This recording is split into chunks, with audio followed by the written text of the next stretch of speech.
منیجر دولت ها وایرا با چشم فقط از دوری ها میبینی، رنگ همین ستاره میبینی تمام. خلاصه گپ ما زمانی بود که نکم همون وقتا ما همون را یگان وقت استودیوی اولی میگفتن استودیو میومد میدیدیم اون مرا بزنم مشقتیم یا که ما وایرا شپلوقتی بزنم مشقتی باور کنید من خونی صدردین رفتگی من خچم همین برنامه را ببینه بشناسه. همین خیلی انسانی بود که چی سبب شد که یک بار خفگی کردین بیناتون چی گپ شد و چی گذشت که امروز یکدیگر رو میبینید رویتون را طرفه میکنید؟ چگونه زنی عروسی گرفت؟ یک هفته باز ما دلیلی در دست داریم. ازبکستان در قرقیزستان بودیم که هر روز میاد میگه که دوست مراد یک کاغدا یدیم تاجیکستان یا там живу السلام علیکم چه خیلی там живу اونجا меня жена есть меня дети есть از درون همه انمی رو آموخته میبروی میشوی بلوگر. من نمیدونم ما هر وقت میشه درونم هم میسوزه درونم خیال میکنم که میدارم میخلو میگم اشکم نمیبروی همون هم رومون سرخ هم درم به درون خدمون برداشتیم خدمون بردیم گورو چوبش کردیم قبش خدم کندم همه کارش کردیم و میگیم кинокомпания «Экспедиция сердца Евразия» представляю в главной роли Дусмурод Шарипов. دوستان اگر بخواین که هم خیلی برنامه‌های جالب ما تست پیشکش شما کنه مرحمت اویاکسای با اینا که توصیه میتونم که نرخ‌های بلیتش دیگر اویاکسا به نهایت ارزانه. خود حاضر دمی رقمو نویسین یا که زنگ بزنین اول نرخ بلیت پرسین که دیگرو چه خیر از این صدورا یک چیگر نفتون که با تمام کل دنیا که سفر داره میتونین که برادرمون بلیت دسترس کنین. حتما اینو می کانال مهراب پرو که گپ زدین با سکیتکای خچه داره. مرحمت برای دستگیری ما اویاکسای 24 ساعته بلیت خریداری نمایید. باوری دارم که در این هوای گرم تابستان همگی خوب و سلامتید. مهمان نشر برنامه روبرو نفری موفق در ساحه بلوگری، در ساحه اکتوری و عموما نفری که با دیدن چهرهش الکای پای میبرد که او کیست امروز مهمانی برنامه ما شدن، دعوت ما رو پذیرفتن. جهان می نداریم. دوستان عزیز، امروز اولین سوال ما از این قهرمانی برنامه تنها همین است که چگونه زنی عروسی گرفت. یک هفته باز ما دلیلی در دست داریم و میخوایم اگر که سر این مسئله با شما نگوییم میکفیم. خود قهرمانی برنامه ما بدون یگان پنهانی میتونن سری موضوعی زنی عروسی گرفتنشون و ما قصه میکنن و ما گوش میاندازیم. بیاید همگی میفهمیم. دوست مراد شریپوف مهمانی برنامه ما و بعد از خوش آمدید گفتن ما حتما سری موضوع حرف میزنن. زنده باشید دوستی عزیزم. رستمی عظیمی سربلند باش دوستم. تشکر. و سلام و درود بی پایان خدمت با کلی تماشاگران شما میرسونم. زنده و سربلند باشند. و دست اول در مسئله زنگیری را که سخن کردی، راستی که ما طول 2 ماه در سفر بودیم در سیاحت در قلب یوراسیا، یعنی که اکسپدیسیا سرس یورازیا. طول 2 ماه در سفر از چند دولت؟ از مسکو سر کردیم، قرقیزستان، قزاقستان، ازبکستان، در آخر آمدیم تاجیکستان، وطن عزیزمون.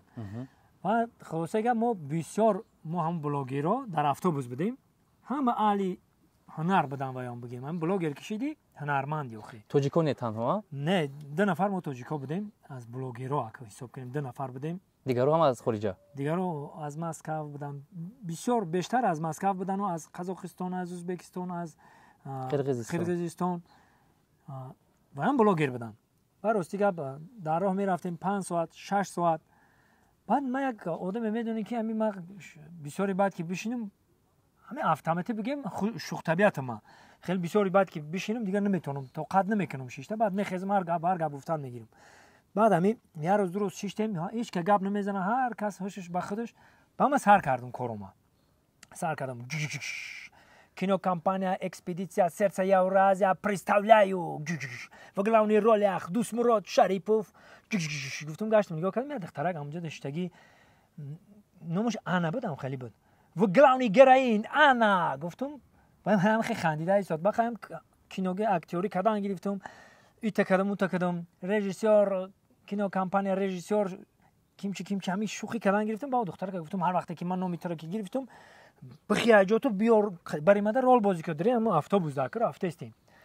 بعد دخترک هم خیست خواه هم که بلاگر که است کم کم قطیم اکتریسگی کردن گرفت. با یکم سریاش کردیم، دیوم سریاش کردیم. بعد دیوم سریا را کردند الکای سیم سریا که راه دمی برآمدیم ای دیگه شهر به دیگه شهر رفتند. همون مردکای روس هم دخترای روس هم زنکای روس میگفتن دوست مراد когда ты сериал играешь, как кора сар мекунем мегуфтан алака омухта шидагӣ будам. بعد دیگه همین هرگا برگا پاک شوخی میکردم هرچی الهامی خود دارم همین الهامو میومد دیگه همین شوخی کردن میگرفتم روسی و تاجیکی و هم گپای مدد خندیدن میگرفتن ما راستیگه با روسی را میفهمم چی گفته سن نکیم گپ زدن همین آدم که تکرار نکنه گپ زدن نمیتونم بله ما راستیگه با همین گپ زده که نمیتونستم یا خیلی یگام نام یگام چه میگرفتم از پارلمنتی میگفتم میفهمم اکسلمنتی میشه چی میشه همین اما گفتن نمیتونم اکسپریمنتی میشه چه میشه خرفک بزنید تام نمیدونی گفت اکسپریمنتی هم خیلی خلاصه گپ همین گفتن میتونم همین هر گپایی که میگفتم تلفظ کردن نمیتونستم و میخندیدم خلاصه آموخته شدیم اما دختر مایده یک روز دو روز خیلی در مسکو که بودیم هر کامنته ده عدل خوب میکنن مونو انا با نظارت بدیم همه جا خورد خوراکمون با نظارت بود همه چیمون تحت نظارت بود همه وقت نگاه کردم استودان خلاصه گپ همون دخترها آخر آهسته آموخته شد قدیم ازبکستان در قرقیزستان بودیم که هر روز میاد میگه که دوست مراد یک کاغدا یدیم تاجیکستان یا تام جیو السلام علیکم چخلی تام جیو وجا منیا جینا است منیا دیتی است با فهمیدم که ما زن دارم کودک دارم اخی تی خری نکه دیگه گیره را گرفته که نه ما بعد هم یک شوخی شما رو دوست داشت دیگه شوخی هم سریال کردیم کینو کردیم دیگه بعد در هم مسکو راستیگه بچهای تاجیک تاکسی است و درنوی بزرگ بسیاری بعد ما رو میدیدن آکای دوست مراد دون جوان اومده گفتم تاکسی را در بین رحمان کده خیلی بچهای خمونو بدون دا آخر ماشینو پروبکاش ده سیگنال داد اون آکای سلفی کنیم گفت قدیم صورت گرفتن با همون بچه‌ای که خجل بودن او اومدن قدیم صورت گرفتن اینا شاهد شدن یا دیدن که در راه رفته استیم میایم پیش ما صورت میگیرن در کجای میریم خیلی بچهای تاجیک هستن کو دیگه باید ما را حیران شدن که ما خیلی زوزدایم میگه این همجا دوله ال پوگاچو رفته است باشش که پیش نمیایم مقصد میبینن میشناسن و خیلی نزدیک نمیشن میگه تو خیلی هنرمندی که میدوام با سری ترای خیلی داری بازار در رفتیم یک جا رفتیم میوه فروشا بودن بچهای اسفره بچهای قمسنگیر جیهون همین میوه خیلی نیمش میوه گرفتن نیمش غولین گرفته هر چی گرفتن وارد توفه کردن دیدن دیگه خیلی چی شدن ده خیلی تاجیکای خمون خیلی یک دیگر منبهات همین مسئله ده احترام و سخنای تاجیکی سلام علیکم همه دولت فرق میکنه مهمانداری مون همه دولت فرق میکنه بله برای هم میگن تاجیکستانی مهمان دوستار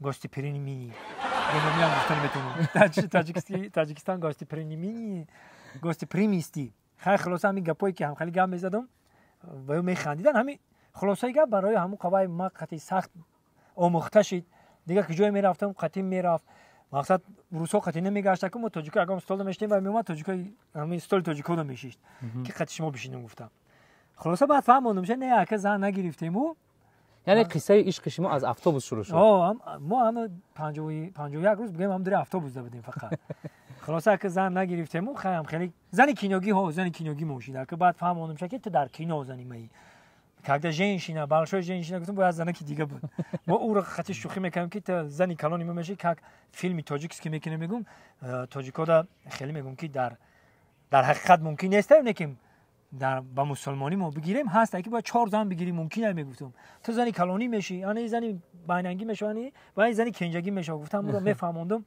دیگه بالشوی ژنا میگفتم اوش دستم برداشت مالینکی ژنا میگفتم ایش دستم برداشت سرت ژنا میگفتم خیلی شوخی میکردیم خلاصا هک زن نبوده که راستی گپو در همو شوخیامون زن میگفتیم حتی آن راضی شده است که از بحر پدر مادر برادران گذشته کلینی خانواده شما گردد روزی بود همه طرفا همه طرفا و اگر یک بنی میده میگفتم که تو بیا در تاجیکستان بیس و تمام تیار بود و دیگه زیاد دوست داشت است بازم در اینترنت می نویسم خیلی صحبت میکنم سوال دیگه قریب تاجیکی رو یاد گرفته خلاصه یاد دید یاد میگه تا گپ زدم میگه بعضی ما میفهمم میگه ما اوروسی تاجیکی کردن میگیریم و میفهممش وقتی شما به تاجیکستان اومدید هوای تاجیکستان یا اینکه مهمان نوازی تاجیکان رو دیدید چی گفت باور میکنی همه در حیرت مون نه اینکه من ای تاجیکستان رو تعریف میکنم یا که ای ولایت ختلان رو تعریف میکنم همین خوجان در اومدن مونده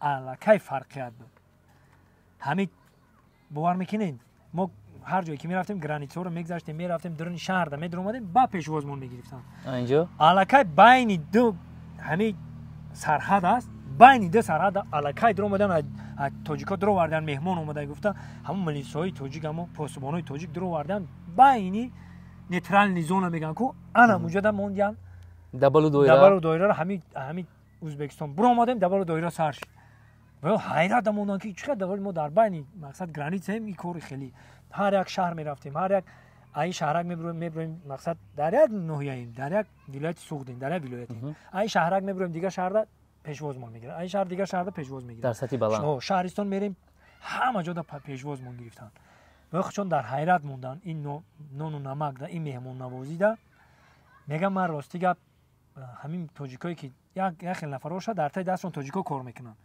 میگم ما خیال میکردیم که تاجیکا اینجا میآیند مودم متهمن مودم محتاجن برای هم پیش مودم میخیزن نه که من میدونم میگه که تا همین مود ایستادگی آدم میگه مقصد که همه طرفه که بالا نگیمو اگه گفتن میگه که همین مود تو بالایی همین گپ خطی گفتن نه که هر وقت که مقصد ما میدونیم تو میخیزی این اگه ما گفتم عادت ما تاجیکانه همین کس ایدر در اومد یا که اگه اون کس همین استول اشتگی باشیم اومد یکم میخیمه جمونه که بیا استول مون اسم میگیم یا خیلی میگیم که بیا میگیم مقصد همون کسی که نزدیک مونشید اول ما گپ هم میپرتیم که مقصد چی گفتن این چیه بیا میگیم کو این چیزی تاجیکانه ما همین چیزای ما در تعجب بودن در حیرت بودن که میگه ما رو فریاد میکنن میگه بانیگو میکنیم تا فریاد نکنن میبینه میگه آدم اومدگیه میگه هم خوردن است باشیم خوردن ما نمیدونیم میگه نگاه نمیکنیم اهمیت نمیدیم تا خودش گپ سر نکنه هم میگه شما خیلی نیستین فرقیت کلان میگه در حقیقت کلان میگه ما همین چیزا میگه شما اومختم میگه من اینجا صبر میگه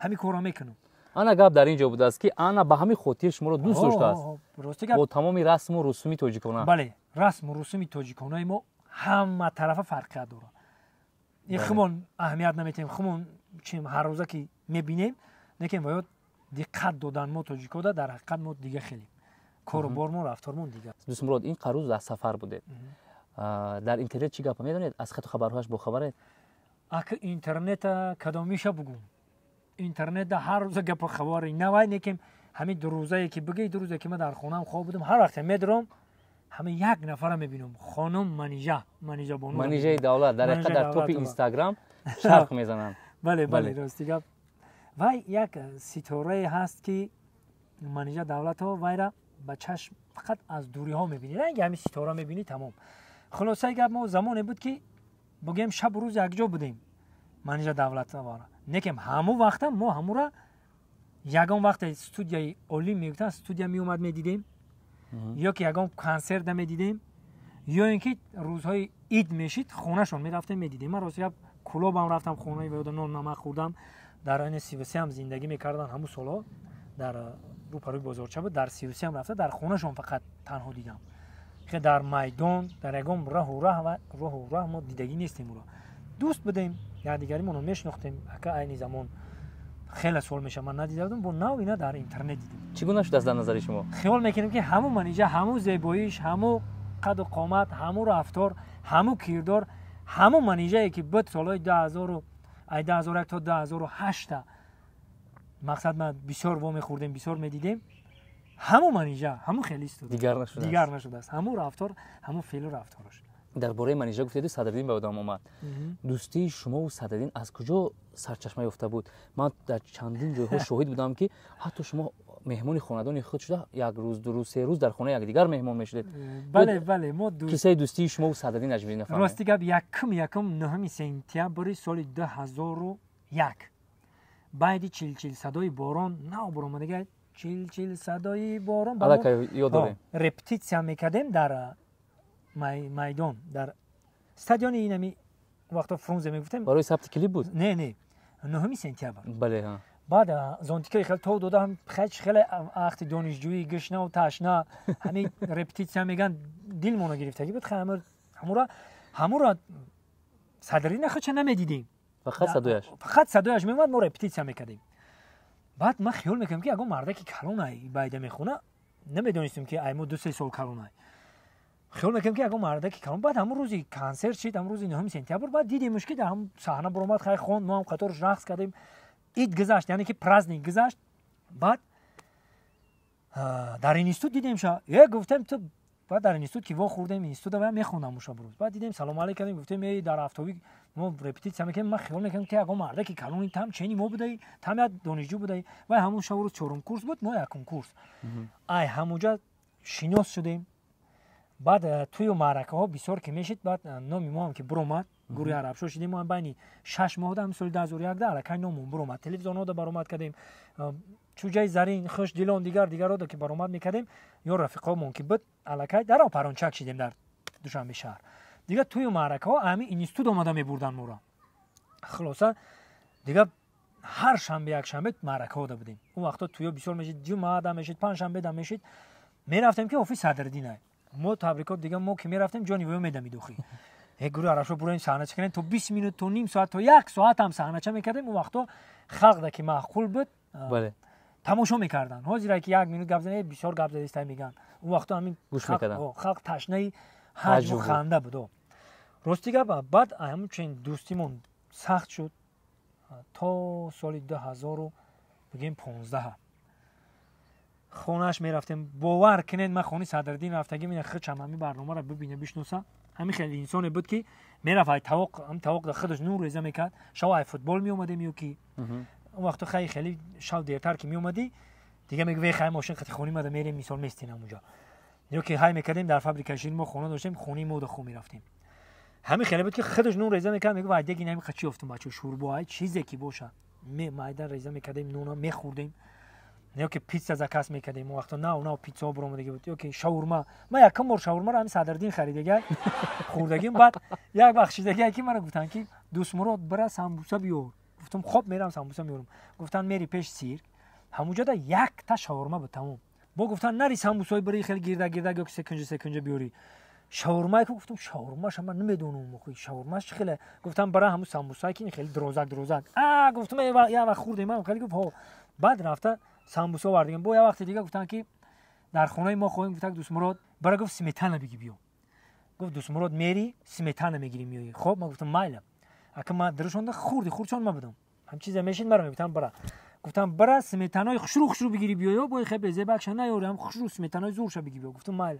رفتم نگاه کردم در نمی رو پاره فابریک شیرین پایانتر مالوچکا مالوچکا دا وقتی مالوچکاش میگفتیم موزی شیر نوشته انا مالوچکا دا رفتم گفتم ایسر نگاه کردم که می خیلی سمیتانه را میشناختم. برشته یک نمودی دیگه خیلی موندگی گفتم عین سمیتانه‌اش میته عین میوش میته گلدورا گرفتم اومدم و یogurt میدن همونجا دایت واسه تو باز راه آخر وقت ببینم میگه یogurt یکی مثال اگم اینترنت اگم چه ببینه یogurt گفته گام میزنه. همین گفتم باید چی باید اومد دوره داخلشوی ما بود یکم کورسی بچه خیلی یکم اگزمین با ما رفتم که هم علاقه جو باجو پرتای رو بروی همون معلمی که اگزمین میکرد جو خالی من شیشتم.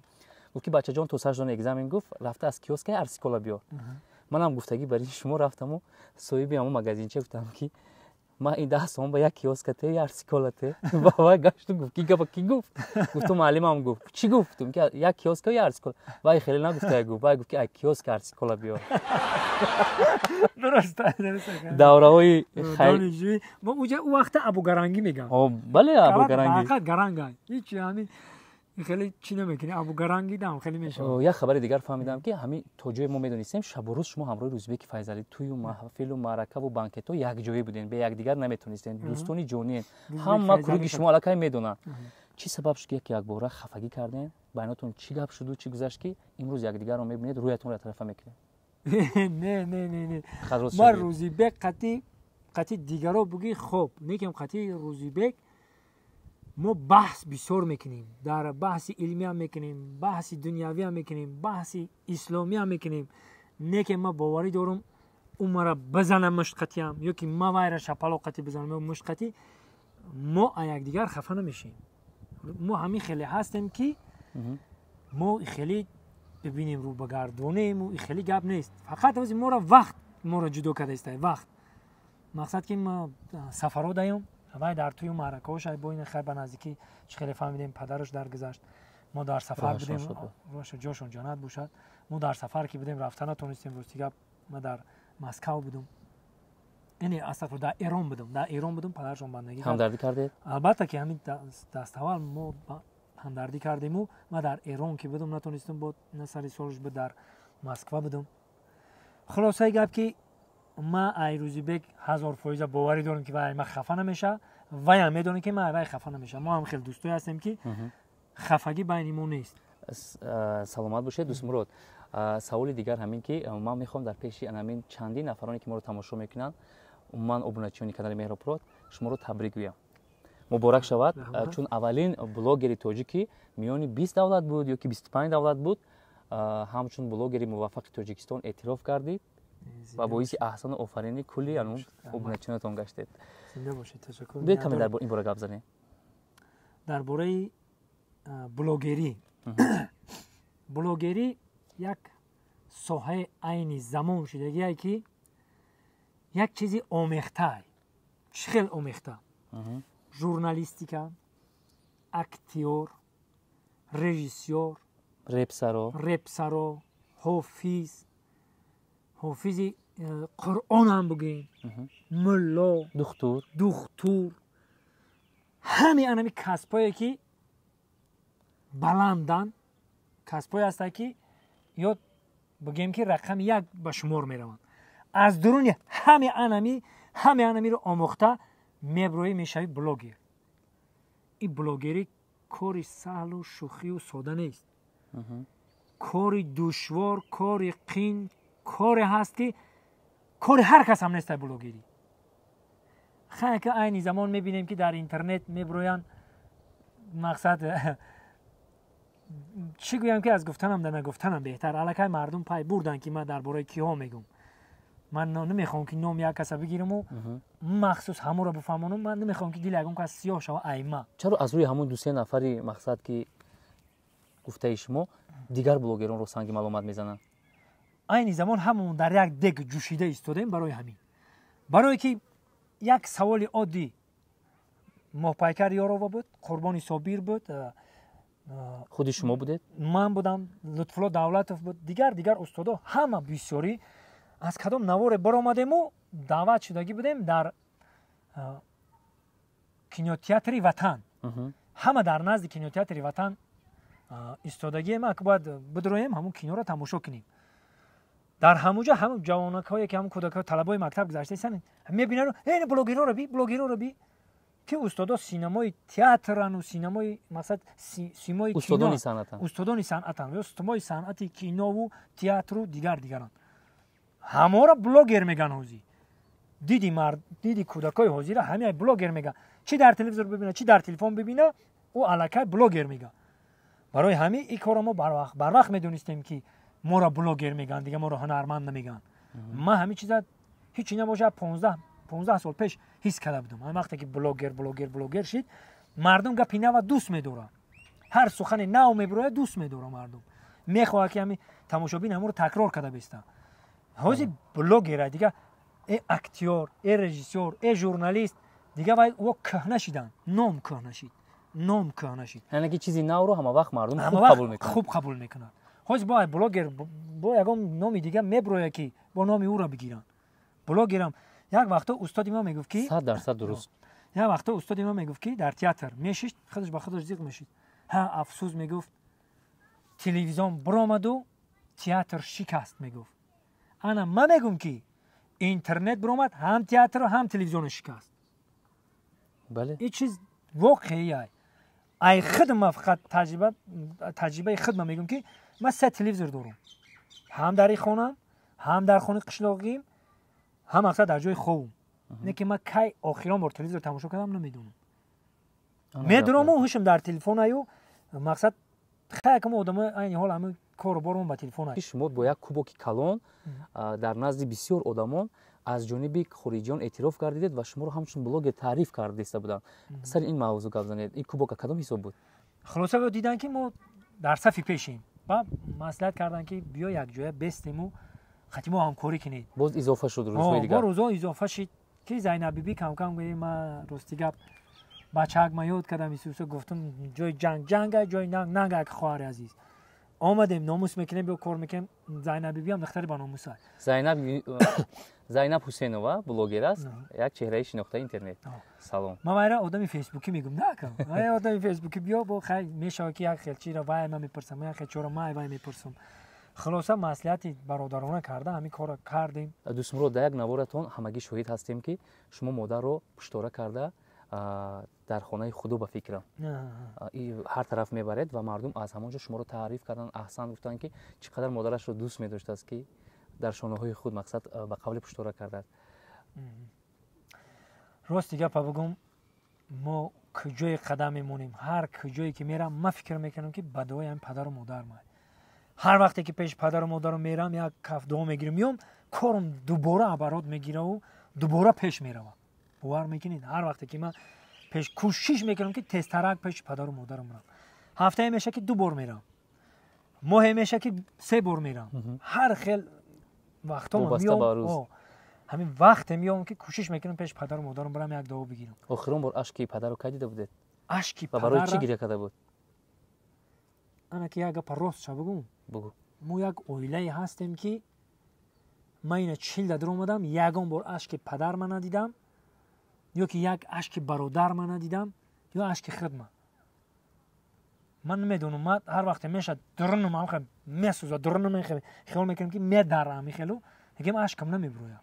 гира карданда мо оилавӣ ҳам хелем ки гиря кардан наметонем. яъне ки мардҳои хонаи шумо умуман гиря намекунанд. ира падар ман медона, бародарам чӣ хеле ҳастанд ки ҳамин гиряра наметонем. мо авлодан гиряра наметонем. ин бачаҳои амакимон ҳам ҳастанд, дигарош ҳастанд, наметонем гиря кардан. амаким бандагӣ кард 85 солагиш да рафтем, ҳамон ҳамха рувомон сирх ҳамха дарам ба даран хидмон бардоштем, хидмон бурдем, гуру чӯбуш кардем, қабша хидм кандем, ҳама корша кардему, лекин ҳамин хелае ки гиря кардан наметонем. ҳамин чизе ҳаст дарам дурун монай. ташаккур. қисмати дуюми барномаи мо донистани зарбулмасъалҳо ва масъалаҳои халқӣ. агар шумо ҳозир ҷавоб кунед, мо як ҷаҳон сипос мегӯем. омодаед? дуруст. девор муш дорад? ин гӯшои муш наги гӯшои ман. нагуфтед ки гӯш муш дорад? гӯш муш дорад. гӯш муш дорад. бепул суханат асар надорад? ҳоле ки ту дорӣ ягон аспи даванд надорад.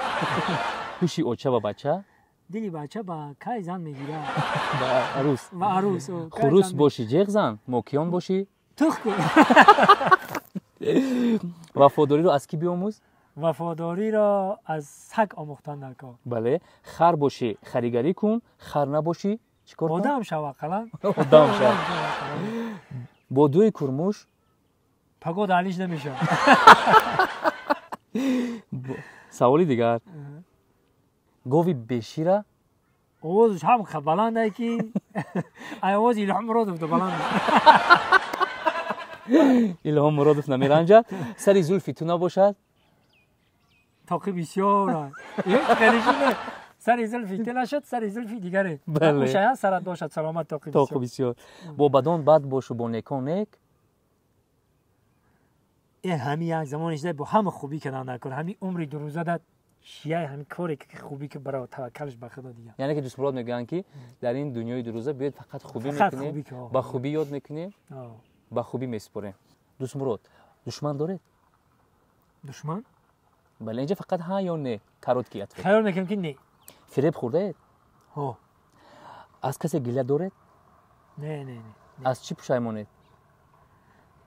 дигар чизе ки дар пешонимон ҳаст, ҳамонро тақдир мегӯем ва рафтан мегирем. ягон пушаймон нестем. худованд чизе ки дар насибмон боша мебинем.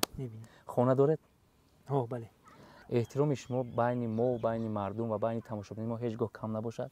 ҳама вақт зиндаву саломат бошед, дар бари мо бошед. аз хабарҳову аз зиндагиномаатон зуд ба мо хабар медиҳед. як ҷаҳон сипос. ташаккур дӯстмурод. тамошобинони азиз, ин буд барномаи рӯбарӯ. меҳмони барномаи мо буданд дӯстмурод шарипов. хайр. зинда бошед.